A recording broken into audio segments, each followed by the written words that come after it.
if I'm going too fast, you can read the book. It is open access. So it was funded by the European Research Council, the Getting Research into Policy and Health program. That's a link to it, or you can just Google it, and you can download it as a PDF because it's open access, or you can buy a copy, but that's silly. Right, the book was an attempt that I was attempting to kind of think about and write about the use of evidence to inform policymaking. But in fact, there were a number of different books at the time that were also doing this. So if you may know Paul Kearney's work, he's got a book with a very similar title, The Politics of Evidence-Based Policymaking. Kat Smith has a very good book. She's up in Edinburgh. And one day it kind of dawned on me, like, what's setting my book apart, or what I want to do apart? And it was to move beyond simply analyzing the public policy process to understand how evidence gets used, or what features of policymaking shape evidence use, which those scholars do very, very well. I do talk about that, of course, but what really dawned on me is what I'm trying to say a little bit different is to think about what it means to use evidence better or worse, or what does it, what does that mean from a political and public policy perspective? So the book's split into 3 parts. I'm going to run through each part quickly. The book came out several years ago, so I'm also going to add a 4th part, which is my thoughts since, which hopefully will be interesting, but it does mean I have a lot to get through. Again, if I go too quickly, you can read it, you can download it, but ask me any questions at the end as well. So I start really by challenging this notion, this term evidence-based policymaking. Fundamentally, I start by saying, of course, evidence matters. Like, we all know evidence is important. And a good example I start the book with is, should you lay a child, an infant, on its back or on its front when sleeping? And for many, many years, this book, Dr. Benjamin Spock's Baby and Childcare, the so-called kind of child-raising Bible in the United States and other countries, said you should lay a child on its front because if it were to be sick and to vomit in the night, it would not choke on the vomitus. And it was, for decades, that's what parents did. And it was only when a meta-analysis was done by, I think, some Australian researchers in the late 20th century that found, in fact, rates of sudden infant death syndrome are significantly higher for an infant sleeping on its front rather than its back. So this was hypothetical logic, hypothetical reasoning that led to a practice which the Australian researchers, estimated thousands, if not tens of thousands, unnecessary deaths because of the millions of people who were following this advice, which did not have a strong evidence base. So of course, evidence matters. People used to think you should bleed people when they're ill, right? That was another, hypothetical reasoning leading to practice, which it was only many years later when we actually started to study and realized taking blood out of people is a bad idea most of the time, that we stopped doing bloodlettings as part of medical practice. Of course, as well, this is not new, right? We know that knowledge and information is important to decision makers. Plato and Aristotle knew this. So, Plato, they talk about the importance of an informed decision maker, and Plato talking about philosopher kings as being the most appropriate leaders of society, people who are best informed about society. Ancient Chinese texts, so this is The Art of War, Sun Tzu. Obviously, information about your enemies, information about your opponents is important to inform your decision. Machiavelli, European philosophers. You could find numerous cases in history where people are basically saying information matters, evidence matters to inform decisions. Hi, come on. But I think what people have become more and more concerned with in the public policy space is the misuse of evidence, right? So obviously knowledge and evidence matter, but the misuse of evidence matters too. So I grew up in the United States. Some of you may know our current president, Donald Trump. There have been articles like this, right? So this was during Trump's first administration, when it was just recognized how many mistruths Donald Trump appeared to be stating in his public policy statements and the like. And so this is one Guardian article from 2019 about the president's untruths.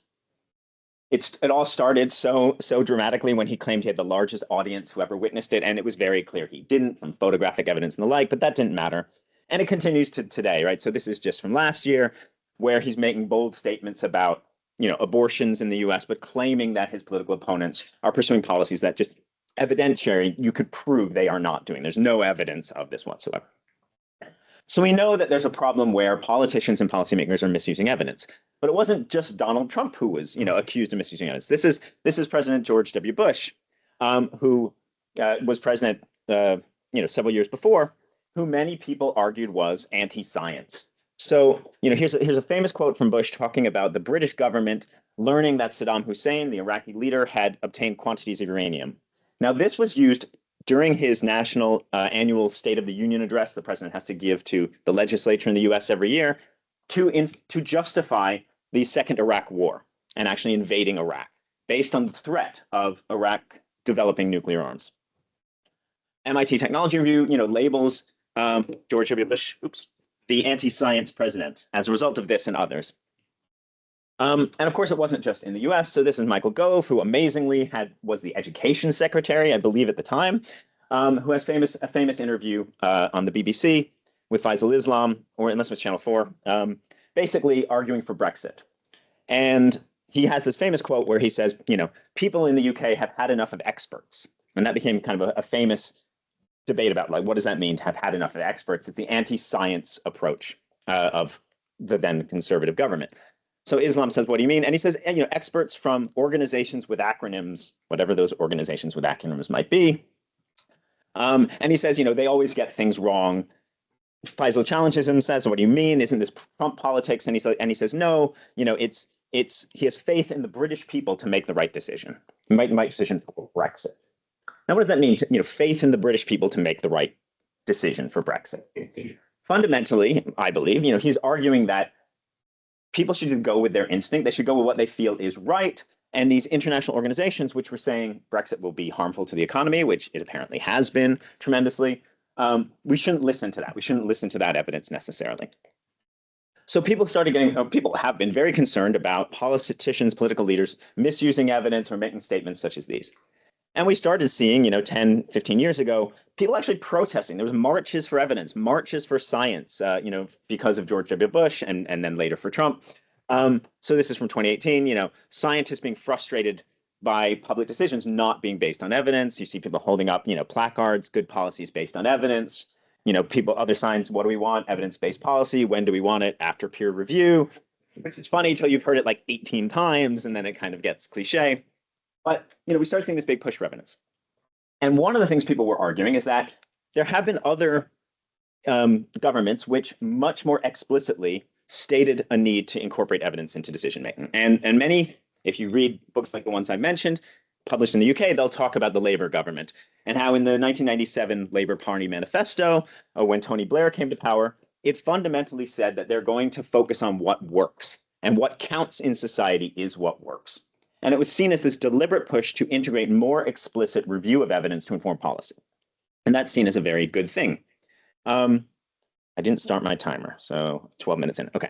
At the same time, for example, this was the annual address to the Royal Statistical Society by Adrian Smith in 1996. So around the same time, Adrian Smith is basically saying we need an evidence-based society. And this is just one quote from that. He talks about how evidence-based medicine is so useful. And evidence-based medicine was established, many years, decades before that. The idea that medical practice, clinical practice, should be based on reviews of all available evidence of interventions and which is the most effective or cost-effective. And Smith says, well, what's so special about medicine? We're always, have debate across a wide spectrum of public policy issues. And we need systematic evidence for that. We want to know not just what works for medicine. He says we obviously need to know what works in education or in penal policy. What is effective in preventing reoffending, or what is effective in the classroom. And so he's fundamentally saying, we should have this belief in evidence use, and we should have this approach to evidence use that we have in medicine across the social policy and public policy spheres. So what's wrong with that? Well, anyone know? Anyone want to wager a guess? What's wrong with saying, let's just do what works? What matters is what works. That's what you're here to learn. Or what's coming next. Okay. First thing that's a problem with that is, well, just because something is effective doesn't mean it's socially desirable. This is a meta-analysis. Hands up if you know what a meta-analysis is. Hands up if would you like me to explain what a meta-analysis is? Okay. A meta-analysis is when you take all the studies of something that was done, in this case, randomized controlled trials of drugs. There's 16, each one's a different study. And you pool them together. And you say, what's the total combined evidence of that drug's effect? In this one, the straight line is your 95% confidence interval. If your confidence intervals are to the right of this, it means statistically significant, it was positive. You have 16 trials here. Every single one of them shows a positive effect of this drug against placebo. So this drug has shown effect, 16 randomized controlled trials. This very narrow confidence interval is your pooled effect. This is very effective. Does that mean the policy, this is what works? The policy should be, let's provide this. For those of you with eyesight, you'll see this is the drug sildenafil. And for those of you pharmacologically knowledgeable, that's the drug Viagra, right? Viagra has an incredibly strong evidence base that it works. This is because the drug companies like Pfizer spend a lot of money to show that it is effective and therefore to sell more of their drug. Does that mean what matters and what counts is giving people Viagra? Well, for some people it probably is, but it's not necessarily a high social priority. And so as I was introduced, you were asking about the hierarchy of evidence. This is our so-called hierarchy of evidence. Hands up if you've never seen this hierarchy. One or two people not seen it. Okay, so everyone else, you've seen it? Okay. At the top of this is the so-called hierarchy of what counts as good evidence or good quality evidence. That's what it says here on the side. At the top are systematic reviews and meta-analyses, combinations, pooling together randomized controlled trials. Then you have randomized controlled trials, cohort studies, which are more observational, case control, and so on. What is this a hierarchy of? Hierarchy of evidence, but what is it? What makes it good quality? What is it showing? What are systematic reviews and meta-analyses the best evidence to do? They're hierarchies of, anyone want to say? Exactly, they're causal effect, right? They're not, and this causes an effect. That's if you want to know that intervention A caused effect B, yes, you want to pick from the top of this. But again, public policy is not just concerned with what has an effect. I mean, giving toddlers, weapons will cause an effect of many deaths. That doesn't mean it's a good thing to do. That's an obviously bad thing to do, right? So causal effect does not mean social desirability. The second challenge with just saying, let's do what works, is what works in one location may not necessarily work in another. In medicine, it tends to, because we have shared biology and shared anatomy. And so the mechanism by which a drug like Viagra works in a middle-aged man in the United States will be the same mechanism it works in a middle-aged man in Japan or Ghana or anywhere else in the world. The same mechanism by which paracetamol will get rid of your headache works through the same biochemical mechanism because we have a shared universal biology and biochemistry. Social interventions, like Adrian Smith was calling for, schooling interventions, reoffending in prisons interventions, those don't work through the same mechanisms. Those are inherently contextual in how they work. I may go to a school, if I go to a school where they speak my language or where they associate with me, if I promote, smoking cessation, I say smoking's bad for your health, students might think, oh, I believe this person because they look like my parent. If I go to another community where I look nothing like them, they may completely reject it. The mechanism of effect is fundamentally determined by the context. And if any of you are reading or know realist evaluation and realist Austin and Tilley's kind of realist work, that's what they're getting at. And sure enough, we need to ask the question, well, who is it working for? Where is it working and when? Because to use some flippant examples, you could, if you ran shops selling skirts, for example, you might say, well, I sell more skirts if they're shorter or longer, the hemline length. You might even have 100 stores and decide to do a randomized control trial and randomly allocate, 50 of your shops to sell skirts that are mini and micro length and 50 to sell maxi and floor length. Does that mean that evidence tells you what works and what will work everywhere and what will work always? And so that's a flippant example, but it's, again, it's evidence you could generate. It could be perfectly valid evidence through a highly, rigorous trial that's high on the hierarchy. But if you did it in, say, the 1960s, you might get one answer versus whether you did it in like the 1950s in the United States. Or if you did it today in Paris, you might get a different answer than if you did it in Dubai, right? So the context fundamentally matters as to whether or not a social intervention works. And then the last thing that's wrong with just saying, let's do what works, is that if we champion certain pieces of evidence or certain methods like randomized controlled trials, this can impose de facto political priorities. So here's just one quote from Anna Vesseling and colleagues, where she says, overt deference to evidence-based policy does not remove the need for political reasoning. Rather, politics is introduced through the back door, through debates on what is valid evidence, rather than what values should prevail. So for example, if we say all of our interventions should be based on randomized controlled trials, that plays very well into Pfizer's handbook because they fund randomized controlled trials. They fund randomized controlled trials of things that are profitable to Pfizer. And so if we say, no, all policy has to be based on randomized controlled trials, people are not funding, social change policies that might reduce overeating, for example, but they're funding Ozempic trials, for weight loss. So we have to think about how the selection of evidence and selection of methods may in fact bias our attention. Albert Brecht, writing a long time ago, political theory, talks about policymaking fundamentally being a decision about what society should be like. And science does not tell us this. Science is not a tool to decide what is right or wrong in terms of normative values. Okay, and just one more example of it. Here's the American Medical Association talking about abortion, and a statement, and so I have this in the book, this example. They talk about how laws that regulate abortion should be evidence-based and designed to improve women's health.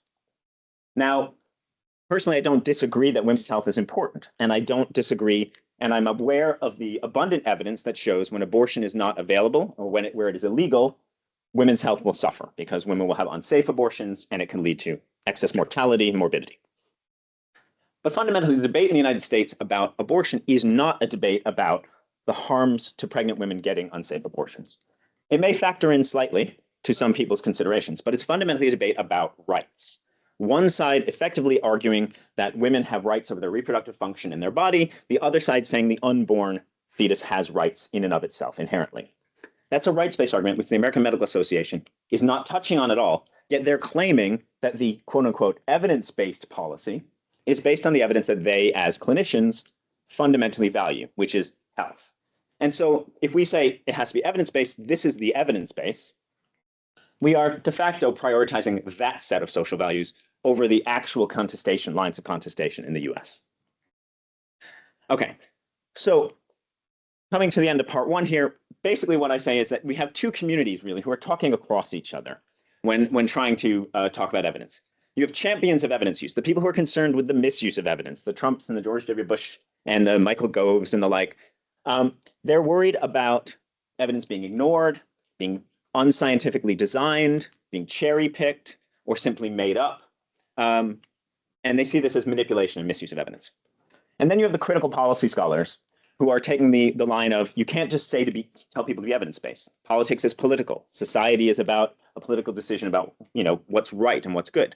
It is naively rational, as Trish Greenhouse and a colleague wrote about, if you think that all decisions in society are just technocratic ones. This ignores the political nature of policymaking and so on, and it skews our attention to those things, particular forms of evidence or where evidence has been created.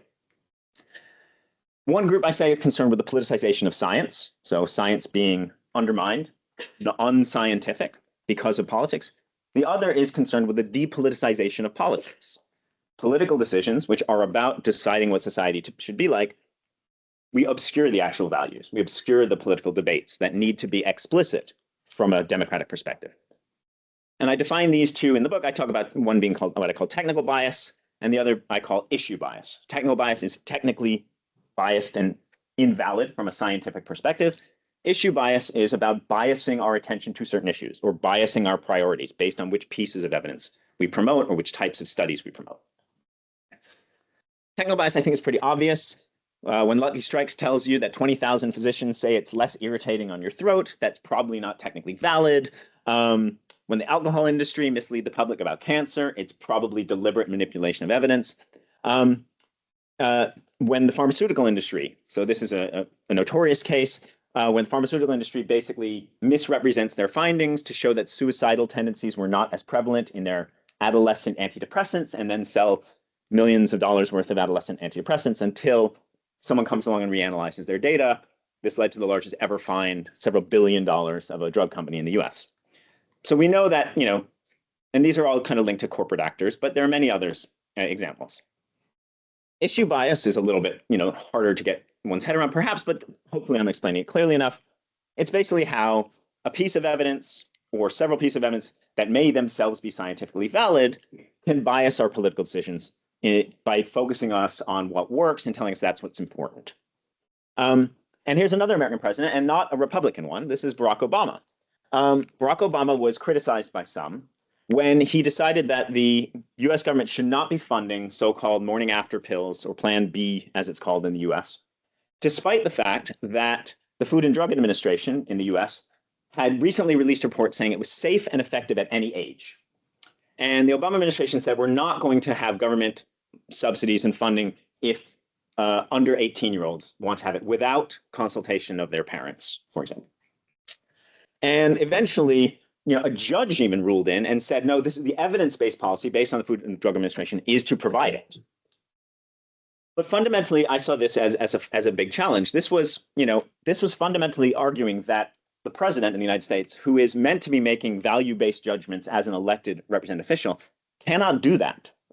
So his position was, even though it is clinically effective for a 16-year-old to take and safe, the argument was that a 16-year-old should not be making that decision independently without consulting their parents. Now, you can have a big debate about this. You could say if that's right or wrong. You might say it puts them at risk if they have to talk to their parents about an unwanted pregnancy and whatnot.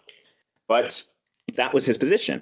And yet the courts came in and said, well, no, the evidence in this, that the Food and Drug Administration provides is the evidence on which policy should be based. So this was a court effectively saying a politically elected leader could not make a political decision and a value-based decision. And I would see that as problematic from a democratic perspective, even if you agree or disagree with the outcome. So the other thing we see is, many calls for evidence-based policy serve to effectively lobby for desired outcomes, using the pieces of evidence that are effective ways to achieve those preferred outcomes. So the American Medical Association might prefer widespread access to safe abortion services, so they use a piece of evidence to lobby for that. Hierarchies of evidence, such as those promoting randomized trials. You may have heard of randomized trials as the gold standard. You may hear that. You may use it in your classes. Please only refer to it as the gold standard of intervention effect, because they're not the gold standard of what is right, what is just, what is fair. They don't tell you anything about that. So they don't tell us political importance. They can bias our attention to those issues conducive of trials or where trials have been selectively or strategically done, as I mentioned. So that gets us to the end of part one of the book. And I've probably already gone too long. I have a kind of table here where I say, you can find these types of bias, technical bias and issue bias, when we create evidence, when we select evidence for policymaking, or when policymakers are interpreting evidence, when they're provided with evidence, they still might have bias of one kind or another. So the first part of the book kind of says, let's think about bias in two different ways. And the second part kind of says, well, bias we tend to think of as bad, right? Bias, this is where I'm thinking, how do we improve evidence? We have to think about not just identifying problematic uses of evidence, but where does it come from? So part two is about the political origins of these biases. I break it down into two parts. Again, one is interest and contestation. I think it's pretty obvious. Political debates are competitive. And fundamentally, I don't think we should expect politicians in particular to be faithful to science and to be faithful for facts. I mean, it's not what motivates them. It's not what drives them. Many of them are self-serving, in which case they're just trying to benefit themselves. Even if they see themselves as public servants, many of them are chasing elections, re-election, and so on. So I don't think we should start from a basis that politicians will just naturally want to be scientific and naturally want to follow facts. I think we should start from a very skeptical perspective and say politicians aren't necessarily motivated to do that. We also, though, have unconscious processes as well. So you have deliberate, the tobacco industry, the alcohol industry, deliberate manipulation, pharmaceutical industry, deliberate manipulation for profit. That's their interest, maximizing profit. We should just take that for granted. We know that that's their interest. That's why we have conflict of interest statements. Anything I publish, I have to write conflict of interest statements. Why don't we hold politicians and industry to that account? There are, however, unconscious origins of bias as well. And many of these come from cognitive shortcuts, so-called motivated reasoning. So if you're familiar with kind of the cognitive science, cognitive psychology field, you'll know about heuristics and biases, things like the availability heuristic and confirmation bias. And in the political science field, they've been applications of these to politics in terms of what they call motivated reasoning. I'll give a few little examples of that. But again, I split it into two, and I say the first is more overt, the overt politics evidence. I call the second one the subtle politics of evidence because it's often unconscious. Again, overt, I think, is obvious. Policymaking is concerned about prioritizing multiple social concerns. Policy is typified by competition and contestation. Science can't tell us the right thing. So again, we shouldn't expect fidelity to science to be the shared value or norm that somehow supersedes debates and winning. And we should expect manipulation of science in highly competitive political debates. When there's a lot at stake, whether it's personal income, whether it's re-election, whether it's just defeating your opponent, it's a rational strategy to manipulate evidence and science in order to win, if winning is your ultimate goal. So as I said, we know the tobacco industry manipulate data. New York Times, an article about the Pentagon in the US, so this is the military arm of the US, providing skewed intelligence assessments effectively to have it look like their military operations were looking better than they actually were. Jason Hickel, who some of you might know, wrote about argued that the World Food Program of the UN was effectively manipulating global poverty and hunger statistics to look like they were being more successful in achieving the Millennium Development Goals. Changing the start date, the end date, including or excluding China from hunger statistics makes a massive difference on whether or not this program has achieved its goals. So, the argument here is that all of these organizations have a goal of showing success or achieving an outcome, and they will not necessarily be faithful to the data in doing that. So I think that's obvious. The subtle politics is the cognitive side. If you're interested in this stuff, if you haven't ever read Daniel Kahneman's Thinking Fast and Slow, it's a fantastic book. It just a lot of people now think it's a little bit outdated, but it just got me thinking in this way, so in so many different ways. Recognizing humans, we don't think rationally necessarily. We don't process information analytically, so-called slow thinking, but we do it intuitively. We do it through fast thinking. We do it through associations, things that just seem right, through relations and association. So if you're interested in that stuff, there's bigger books that are more academic, like Heuristics and Biases, which go into the various ways humans process information unconsciously and sometimes lead to biased outcomes. So just a few up there. And so here's just one example that came from my own research. So when I was doing my DPhil in this department in the basement, I was looking at HIV you're upstairs now, I hear. Good on you. I was looking at HIV in Uganda, but Uganda was seen as a success story, one of the few countries in Africa that had lowering HIV rates at the time. Senegal was the other success story.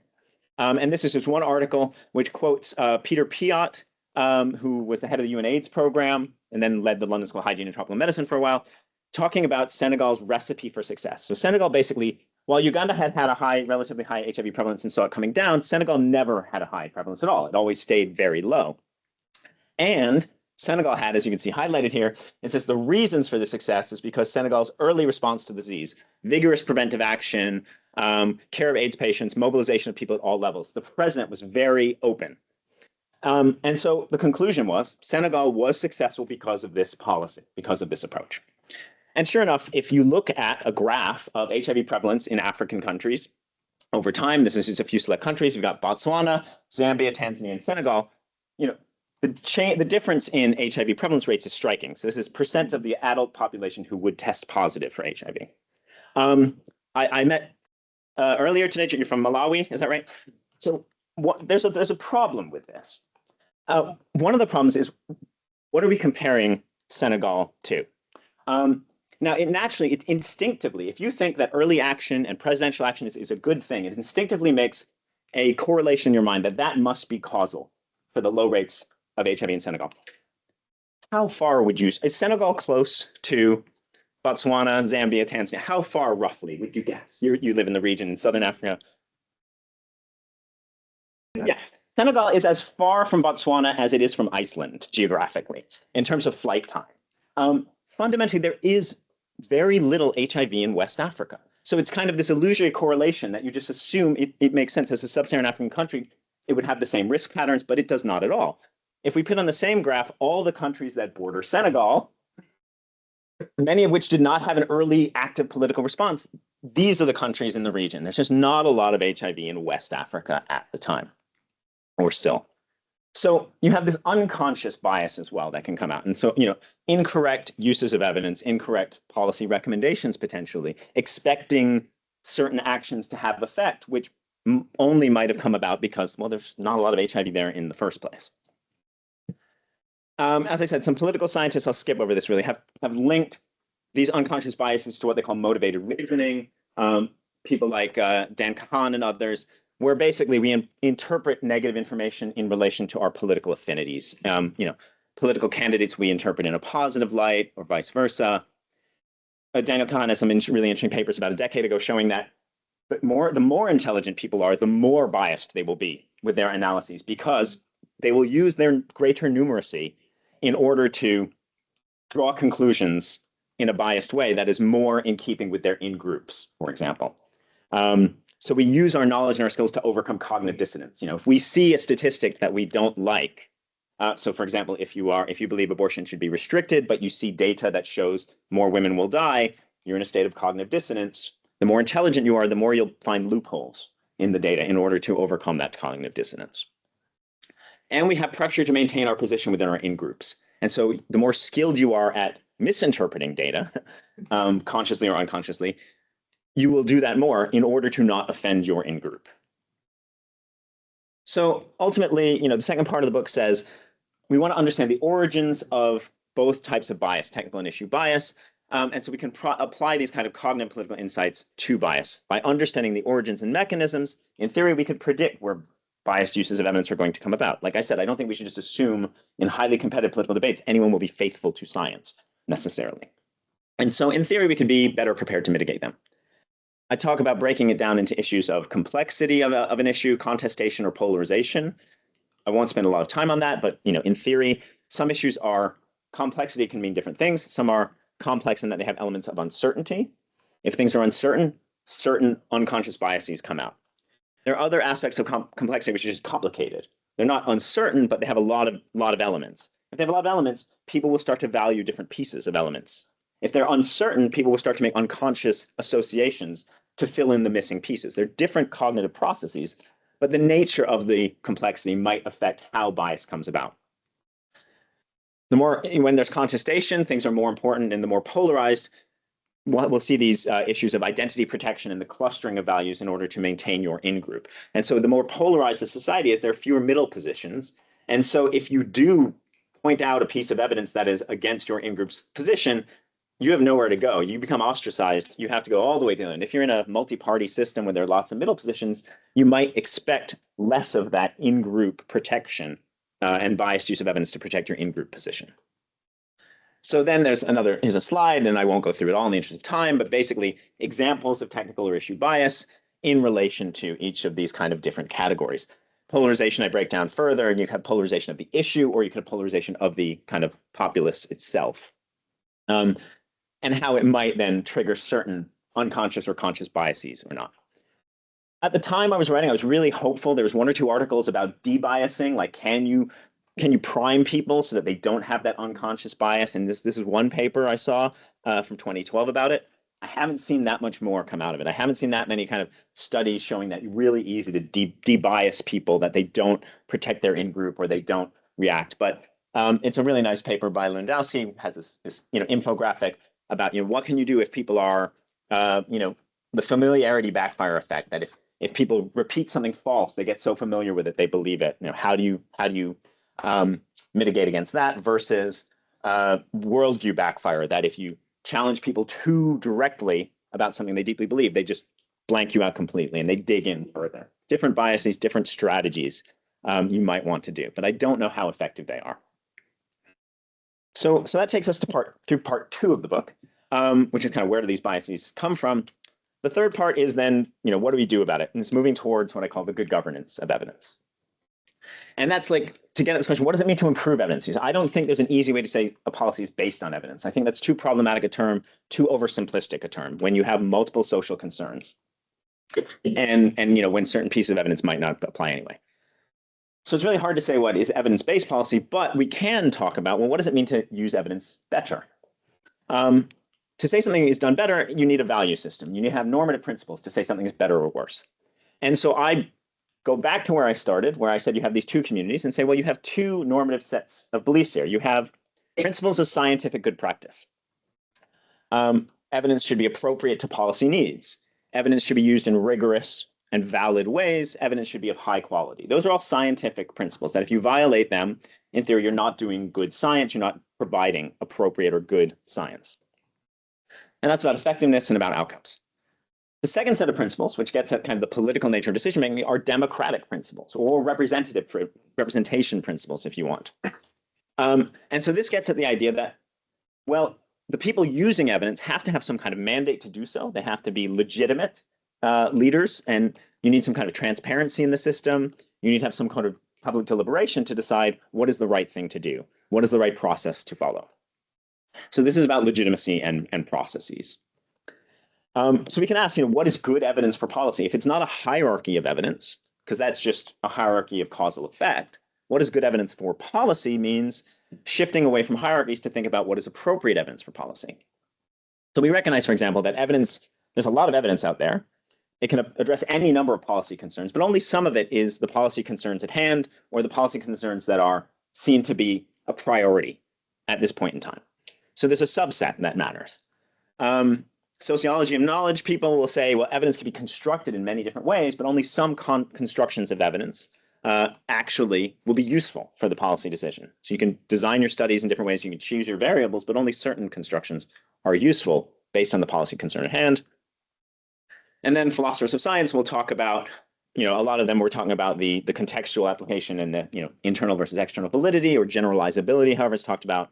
Basically, evidence has to be applicable in your local context.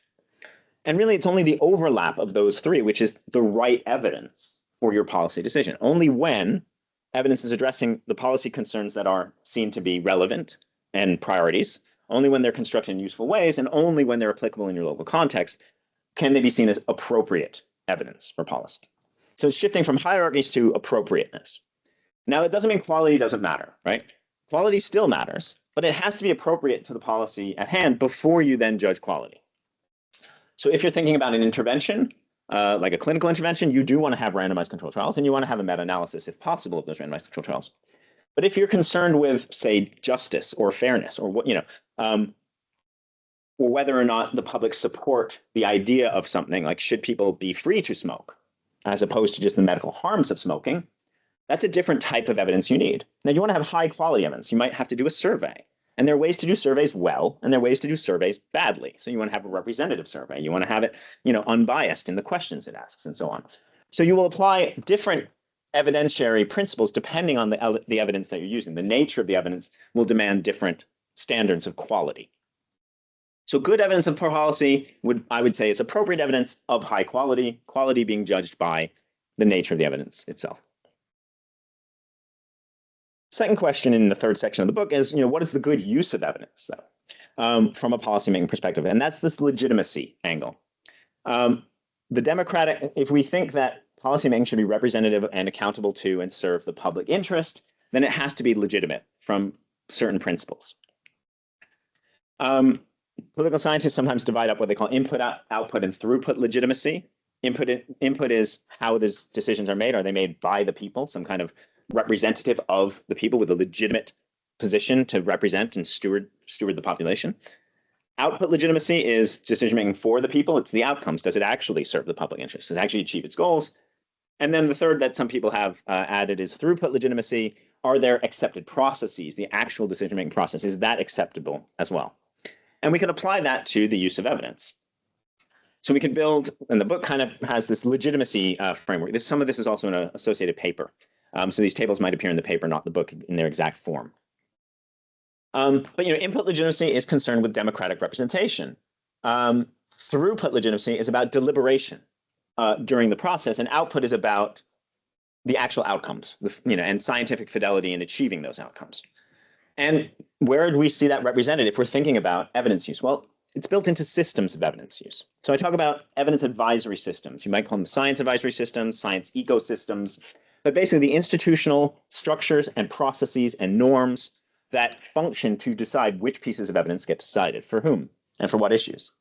So structures of evidence advisory systems will set up advisory bodies that will establish rules, norms of practice.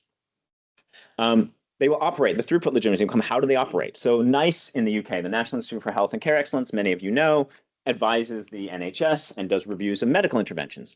But they have certain processes, they have certain public consultations that are seen to make it more legitimate, more transparent. Now, the scientists might think it's a waste of time. Like, what does the public know about the differences in, proton pump inhibitors or whatever it might be? But it's a process that is seen to build legitimacy. And then there's the outcomes themselves. Does it actually achieve the goals it's meant to do? So how do we achieve these things? Well, these are key principles which then I build into what I ultimately call the good governance of evidence framework. We need to have stewardship. We need to have legitimate, officials who steward and have responsibility to shape how evidence is used. They have to have authority. Final decision-making authority has to lie in democratically representative bodies. This gets away from the idea that scientists should necessarily make all decisions for themselves, because they are not the elected officials. They are not the judges of what is right for society, even if they're the experts from a scientific or epistemic perspective. Throughput legitimacy, we need deliberation. So deliberative democracy, deliberative engagement with participants, and whatever it might be. output legitimacy, we fundamentally need goal clarification. We need to identify what are those goals? What are the outcomes that policymakers is intending to address? Because we don't have a step where we make those goals explicit, we don't know which is the relevant evidence for it. An abortion policy debate, a climate policy debate, a COVID debate, and I'll come to COVID in a minute. There are many different social outcomes that might be relevant. If those social outcomes are not predefined and made explicit, a science advisor, in my view, should not be providing advice because you don't know which outcomes to synthesize. You don't know which pieces of data are going to be relevant. And if you were to provide ones which are not relevant, that's scientifically not valid. You're providing the wrong evidence for a goal. So ultimately, the idea is, if we want to improve evidence use, we probably have to focus on institution building.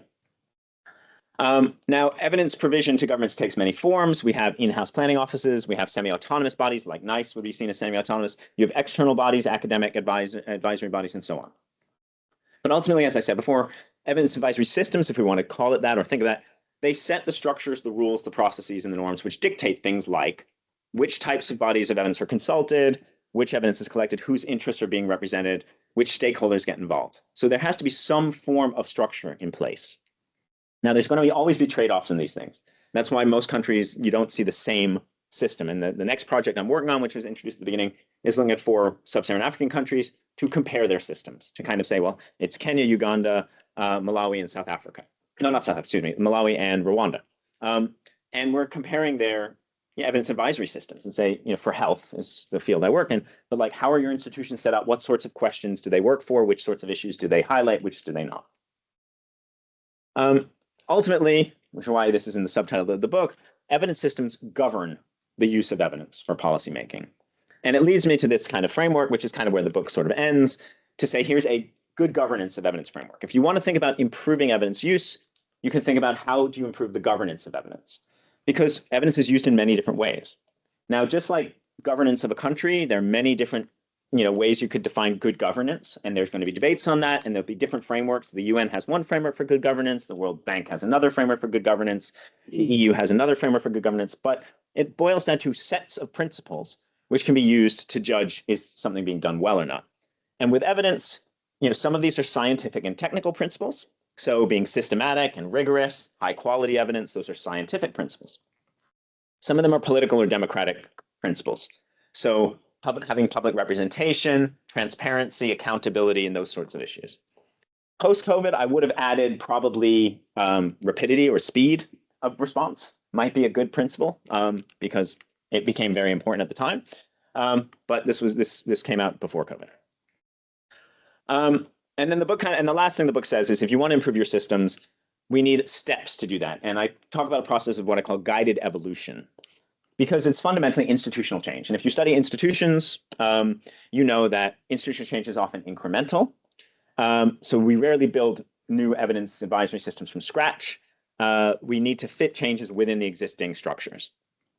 But I call it guided evolution because there's actual principles involved. It is guided by a set of normative principles, in this case, good governance of evidence or other principles, to decide what does an improvement look like? What does a better evidence advisory system look like? Because it's not just more randomized trials. It's not necessarily, more rapid use, on its own. It might be decision-making that takes into account multiple, in a transparent way, the multiple social values and makes explicit what those social values are before providing evidence, for example. And it's evolutionary because institutions evolve, they make changes, sometimes they backtrack, but eventually, you see changes over time. And so that's kind of where the book ends. But I wanted to, so I rushed through that because I added more slides on what I've been thinking. I'm very happy to take questions on that in the Q&A, but I'll add another section if that's okay. And that's kind of part 4 now, postscript, next steps. And that's thinking about really how our the operation of evidence advisory system might be linked to democracy and promotion of democracy itself. Now, there are a lot of actually books out there which kind of touch on it as well. If you want to go back to Habermas, you can. Sheila Jasanoff, science and technology study author. Zeynep Pamuk, if I'm pronouncing her name right, she's in the politics department here in Oxford and wrote this book a few years ago. Or this other book by Christensen and colleagues on expertise in policymaking. All of these kind of works in one way or another touch on what role does science play in society and what role should scientists play in society, in terms of democratic decision making. And this question of what should the relationship between science and policymakers be? So Margaret Thatcher had a view, and Margaret Thatcher, who's regularly quoted, is advisors advise and ministers decide. And that should be the division of labor between science and policymakers. The problem with that, yes, but advisors can ask decision makers to make their goals clear. So often that advisors advise, ministers decide is used when a piece of evidence goes against what policymakers are promoting. Now, the question is, why are they promoting that? Is that based on a rational assessment of all available evidence to promote the public interest? If so, what is the public interest? How is the public interest being defined? What are the social goals? Because if I'm a science advisor, I need to know that before I can provide science advice.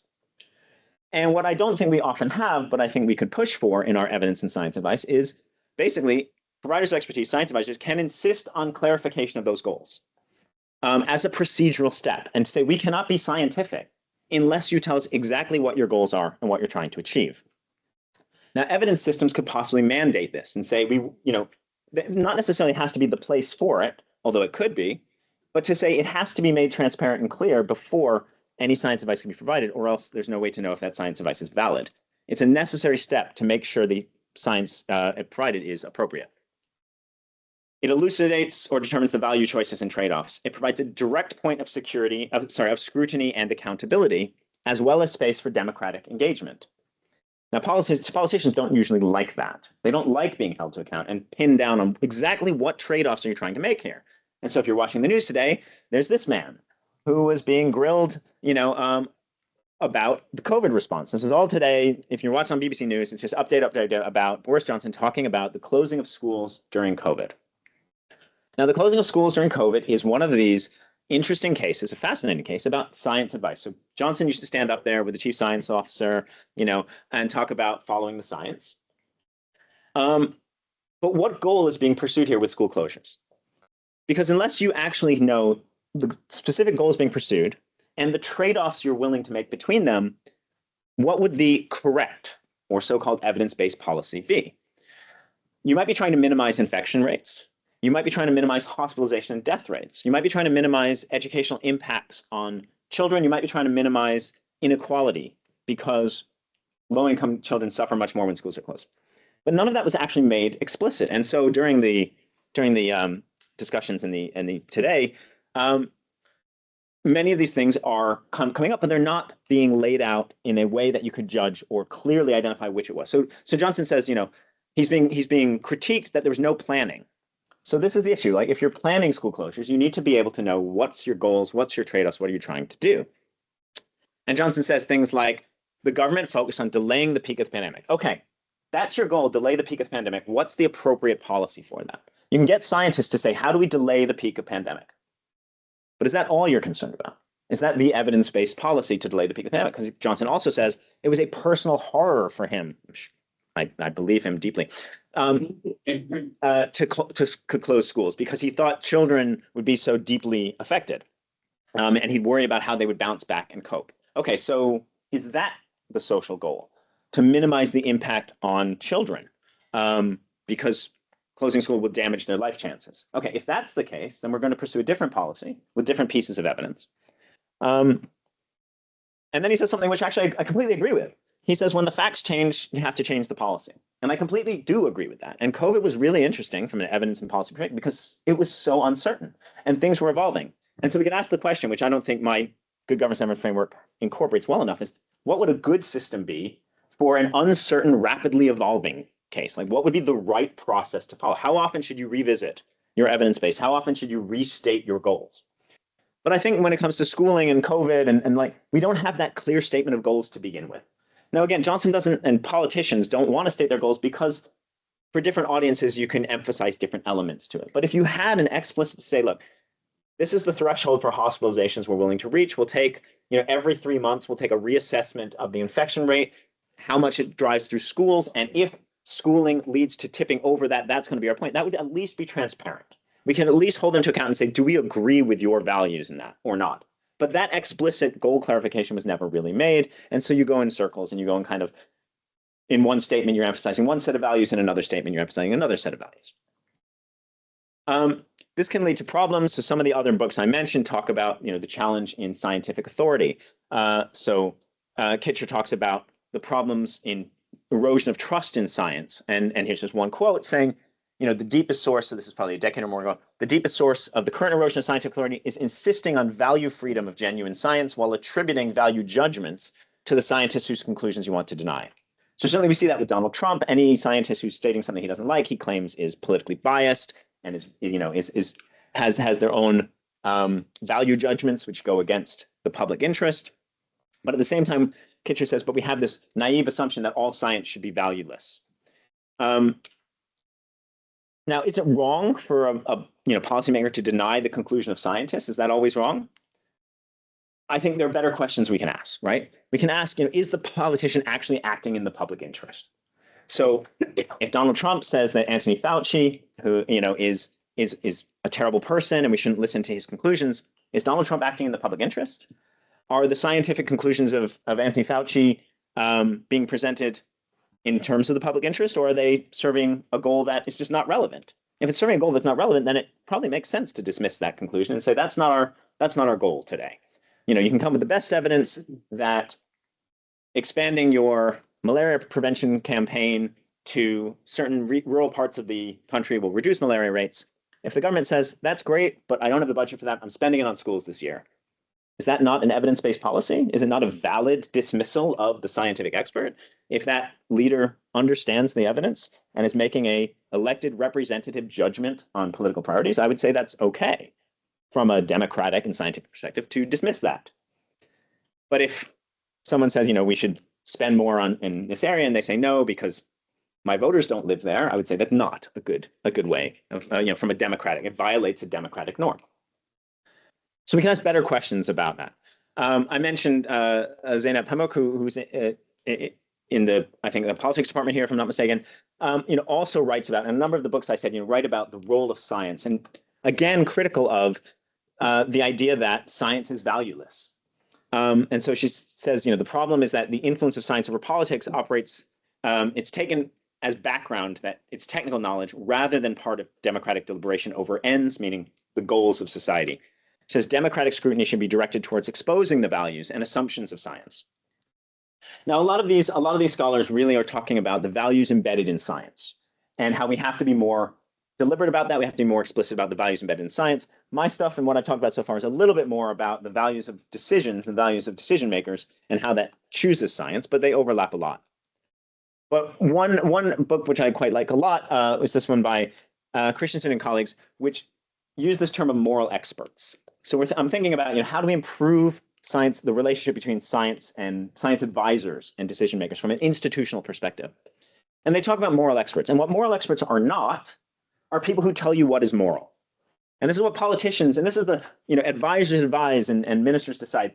This is what they're saying. They're saying, no, you're not telling me what's right and wrong. You're not an expert on morality. But a moral expert from this perspective is not doing that. They're not telling you what is moral. They are clarifying what is at stake. They are clarifying the morals and the values which are embedded in the decision and saying this is what you're talking about here. You're talking about these morals. I'm not saying which is the right one or wrong one. And they quote Weber. They say, they aid in the act in attaining self-clarification concerning the final axioms from which desired ends are derived. So, what are the key principles on which this policy is acting? What are the key social values which are being promoted here? That's what a moral expert can do within a kind of science advisory system. So experts can not only provide scientific information, but they can demand the clarification of goals. And I would argue that requiring values to be specified is necessary before you could provide evidence. And I'd say it's fundamentally different than imposing your values as a scientist. It's not. It's just saying, I cannot advise you scientifically until you tell me your values, which is a fundamental difference, which is usually not made explicit. Okay, I'm running out of time here. It leads to the idea of rationality. What does it mean to be rational in public policy making, rational in decision making? So Herbert Simon talks about substantive and procedural rationality. Substantive rationality is basically technical rationality. It achieves the goals you want. Habermas has his own terms for these sorts of things. Instrumental, I think, he talks about in rationality. But then procedural rationality, behavior is procedurally rational when it is the outcome of appropriate deliberation. So again, different scholars, different fields talk about this in different ways, but ultimately, I would say for evidence utilization, it's impossible to judge the substantive merit without the procedural step. Without clarifying your goals, you cannot say if it is the right evidence in terms of effectiveness. And this is where I'm kind of thinking for the future, if I want to try and write or conceptualize a little bit more, can we ask evidence advisory bodies to actually establish spaces in which this rationality is laid out? So rationality spaces is a term I'm kind of playing with. Haven't written anything on this. I really should. I'm on sabbatical this year, so I'll try. I'll probably fail. Systems of evidence, though, they're not just the inputs and the outputs of information. They're also the processes at which decisions can be made. And they can be, or they have to insist on, spaces where democratic goal clarification can take place. So in your evidence advisory system, you could build spaces where the experts say, tell us your goals, what are your goals? Or you can have that happen outside your evidence advisory system, but they have to be there in one space or another, or else you don't know the goals and you aren't able to judge the appropriateness of evidence and therefore if it's a good use of evidence or not. So some way to specify the social concerns of relevance, some way to debate or value relative importance, priorities of the different goals, and a procedure for agreement or disagreement that fits with democratic principles if you're in a democratic decision-making system. I've said this again, it's just repeating the same point. Elucidating the public interest is required for scientific validity to know what evidence is relevant. Okay, last slide, just to summarize. It's about the organization of the science policy relationship. Evidence is commonly seen in the service of the public interest. And so the public interest has to be made clear for science advisors to know what it is. My book talks about bias, and bias in terms of scientific bias, but also what I call issue bias, which really gets at this point of it might be directing our attention away from the public interest. The public interest is debatable. The public interest is, what democratic processes and debates are meant to establish and will change over time.